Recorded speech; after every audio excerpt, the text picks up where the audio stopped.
ოპოზიცია აპირებს მშვიდობიან დამხობას, როგორც თავად ამბობენ, მშვიდობიანად უნდა დავუხმოთ ხელისუფლება 4 ნომერზე. და სახელმწიფო უსაფრთხოების სამსახურის ახალმა ხელმძღვანელობაც გააკეთა ამაზე კომენტარი. ზოგადად ეს ტერმინი რას ნიშნავს და რა პერსპექტივა აქვს ორად გაყოფილ?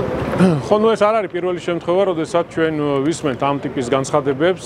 რა თქმა უნდა, ეს ყველაფერი იმართება გარედან და სურვილი, რაც ბოლო წლების განმავლობაში იყო სახელმწიფო გადატრიალება, რევოლუციის მოწყობა, დღესაც არსებობს, დღესაც აქვს სურვილი გარე ძალებს, თქვენ იცით რომ თანხები შემოდის გარედან, ფინანსდება გარედან ყოველივე ეს სიძულვილი, გაღვივება, საზოგადოების დაპირისპირების მცდელობა, მაგრამ ჩვენი შესაბამისი სამსახურები რა თქმა უნდა ყოველთვის არიან მოწოდების სიმაღლეზე, ვინც გადადგავს კანონის წინააღმდეგ ნაბიჯს, რა თქმა უნდა, კანონის ფარგლებში ამას მოყვება შესაბამისი რეაგირება და ყველა ადამიანი იქნება დასჭირდა. გუშინ აქციაზე გააკავეს იგივე თემა რომ გავაგზავნოთ, გუშინ დააკავეს აქციაზე, აქციის ერთ-ერთი მონაწილე, რომელსაც საცხოვრებელი იარაღი ჰქონდა, ამით გადაადგილდებოდა. ეს ფაქტი რომ შევაფასოთ, მეტყველებს თუ არა იმაზე, რომ აქციებს რადიკალური მიზნები აქვს.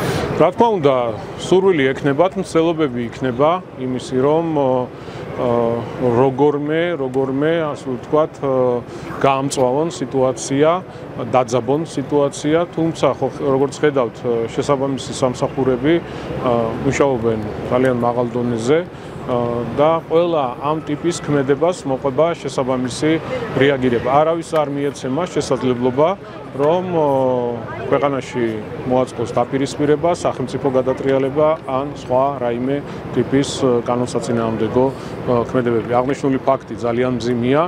ისე არიან გაბოროტებული და ისეთ მძიმე მდგომარეობაში იმყოფებიან, ყველაფერზე წამსვლელები არიან, ამიტომ სიფრთხილე მართებს ყველას. საქართველოს ამერიკელი კონგრესმენების თავმჯდომარემ და დღეს დადგენილების სახით მიიღებს პარლამენტი, რომ შევაფასოთ ეს დასკვნა.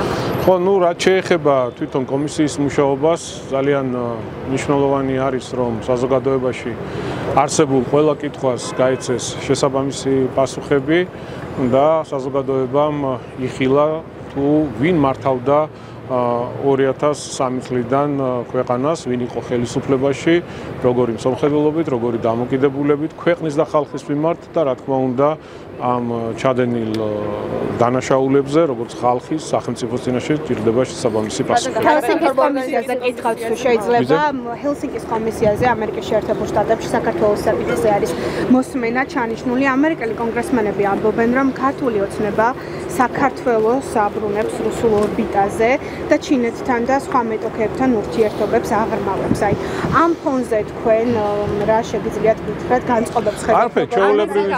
სანქციების გამკაცრებისთვის თუ ხართ მზად ამ კომისიაზე ამავე კითხვაზე ვამატებ. სალომე ზურაბიშვილი, თინათინ ხიდაშელი და ლუკ კოფი არიან მიწვეული მოწმეებად. როგორც ცნობილია, ასევე წინასწარ მთავარი პრეტენზია საქართველოსთან ჩინური ინვესტიციების მოზიდვა, რაც ამ დონეზე პირველად გაჟღერდა და არაფერი ხა, ნუ ადამიანები ჩამოთვალეთ, ჩვეულებრივ აგენტურის წარმომადგენლები არიან და ვიცით ეს ყველამ. არა მხოლოდ ჩვენ, თელმა საქართველოს მიცის, ხო, ვინ არის აგენტურა და რას წარმოადგენენ და რას და ვის ებრძვიან, ხო? რაც შეეხება ჩინეთთან ურთიერთობას, სტრატეგიული ურთიერთობა ამ ქვეყანასთან ძალიან მნიშვნელოვანია. თქვენ ხედავთ, მსოფლიოს სხვა ქვეყნები ყველა მიისწრაფის, რომ ჩინეთთან მქონდეს ახლო მეგობრული ურთიერთობა. რა თქმა უნდა, იმ შესაძლებლობების გამოყენება, რომელიც ამ ქვეყანას გააჩნია, არის ძალიან მნიშვნელოვანი. საქართველოს ყველაფერს გააკეთებს, რომ კიდევ უფრო გააღრმავდეს ურთიერთობები, კიდევ უფრო დავაახლოვოთ ჩვენი ეკონომიკები.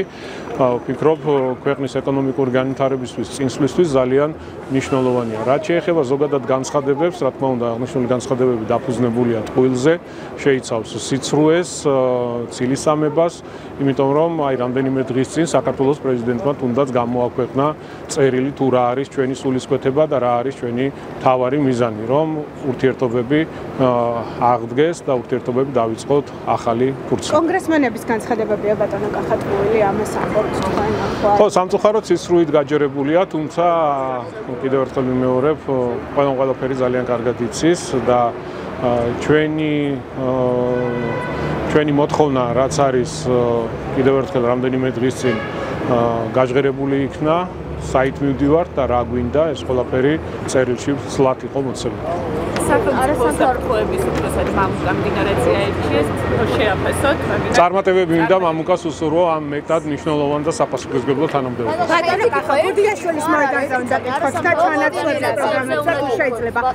თბილისის ისტორიულ ნაწილში ავარიული შენობა ნაგებობის შენაცვლების პროგრამა უნდა გითხოთ 2020 წელს ასე ვთქვით. რა გეგმა გაქვთ? რისკებს ხედავენ? მათ შორის კულტურულ მემკვიდრეობაზე ვინც მუშაობს ის ადამიანები და იხსენებენ გუდიაშვილის მოედნის მაგალითს, როდესაც მუნიციპალიტეტის ხელში აღმოჩნდა შენობები, გარემონტდა, დაიხარჯა მილიონები და შემდეგ აღმოჩნდა თქვენთან დაკავშირებული ბიზნეს ჯგუფების ხელში. საუბარია წულაიაზე და ასევე კახაბერ კობა ივანოვთან. ცუდი რა არის ამაში, რომ კერძო საკუთრებაში არის აღნიშნული შენობა ნაგებობა. რა სარგებელი მიიღო დედაქალაქმა ბატონო კახა შეგვიძლია ფინანსური სარგებელი, რა სარგებელი უნდა მიიღო? ფინანსური ფასად გაიყიდა ეს შენობები ქალაქის ისტორიულ ნაწილში ყველაზე მნიშვნელოვანი შენობები.